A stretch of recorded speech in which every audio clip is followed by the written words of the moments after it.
Hey guys, what's up? Tyler here, and in today's video, I'm going to be talking about a little portable video light from Ulanzi that I think you should consider adding to your light collection. And so this light brings a lot to the table, surprisingly enough. It has 3 cold shoe mounts on the side. On the bottom, it can slide onto a cold shoe mount. It also can be screwed on with a 1/4-20 screw. And then on the back, you can see where it's USB-C chargeable. It has a built-in battery and it comes with a USB-C charging cable, which is great. And so it can also step through the different levels of brightness, which I'll show in a minute. It has a battery indicator button and then the on and off button. And so it also comes with a diffuser on the front. That way you're not just getting straight LED bulbs, which can be pretty harsh. And so for battery life, in a perfect world, you're going to get about 4.5 to 5 hours on the lowest setting. And then on the highest setting, you're going to get about 1 to 1.5 hours. And so when checking the battery life, you can turn the light on. And then if you press this button that says M, it'll tell you what the battery life is. So if all of them are lit up, all the lights on top, you have full battery life. And obviously as the lights go away, you have less battery life. And so I'm going to show you some footage of me walking around with this on the Canon M50, just showing you the brightness settings and how well it lights things up. Good morning, Ruby. She looks thrilled. So I'm outside and it's like 7 o'clock in the morning, taking care of the animals, the quail and the chickens. And you can see it's bright enough, but if I need a little bit extra, I just turn on my light. And I like this, and I feel like it really helps because when you're outside, like I'm underneath the shed here, and I'd be running into shadows. And if I turn it off, yeah, you can definitely see that there's some harsh shadows here. Turn on the light, they're gone. So this definitely would work well for going outside and dealing with places with shadows or where the sun's not shining, or for like inside of a shed. So you might hear the chickens. They're making all kinds of racket. They're not happy, they're not out yet.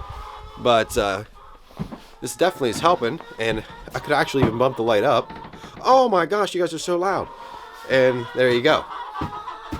Without the light, nothing. With the light, put on the second one, and then I could even open up this and check nest boxes, and then there's eggs. Without the light, can't see nothing. With the light, a little bit, bump it up, then you can see better, and then this is the whole way to the max. So here's inside the chicken tractor. It does have a roof on it, so there's not a lot of sunlight. You better get back in there. Get in there. This is with the light on. Off. So, it's usable with the light off, but it's pretty dark in there. You're getting back in there. So turn the light back on. You have a lot better view, and it's lit up more inside, so you can see a lot better.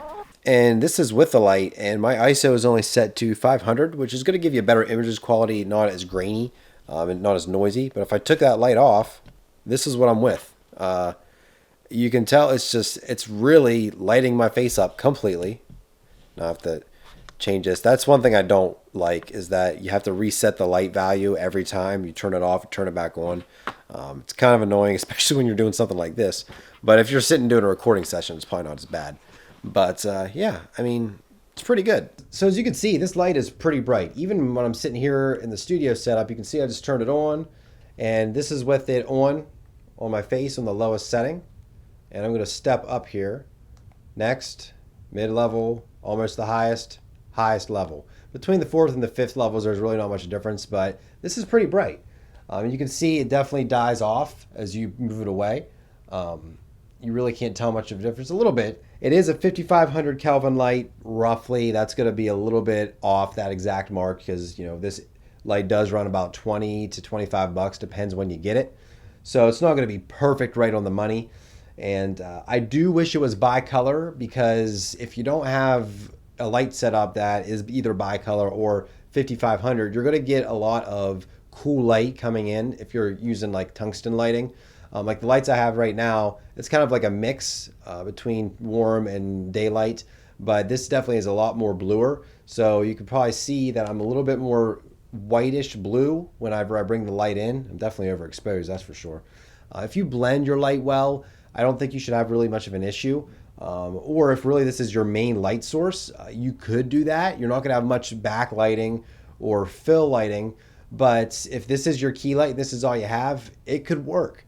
Especially if you're doing something outside or in a low light situation and you don't want to jack up your ISO the whole way to the sky, because then you're going to get really grainy footage. This could definitely help out with that. And if you get the RGB version, not only can it do different colors, it can do different color temps. So it can do warmer lights like around the 3000, 3500. I think this light still has a place in pretty much anybody's lighting kit, because you never know when you might be in a weird situation where you're in tight quarters, you don't have room to set up a big light with barn doors, or set up big LED panels. You don't have that kind of room, so you got to make do with something. And this would be a great option. You just slap it on the camera on the cold shoe and you turn it on. And so if you're interested in checking out this light, I will link it down in the description below, where I got it off of Amazon. And if you guys did like this video, hit that thumbs up button and make sure you subscribe for more videos from me. Hit the bell, that way you're notified whenever new videos go live. We're making videos about video production, gear, camera gear, audio gear, YouTube in general, all that stuff here on the channel. And also make sure you follow me on all my social networks, Twitter and Instagram. Specifically, I'm Tyler Miller TV on both of those platforms. And so again, thank you guys so much for watching, and we'll see you guys in the next video.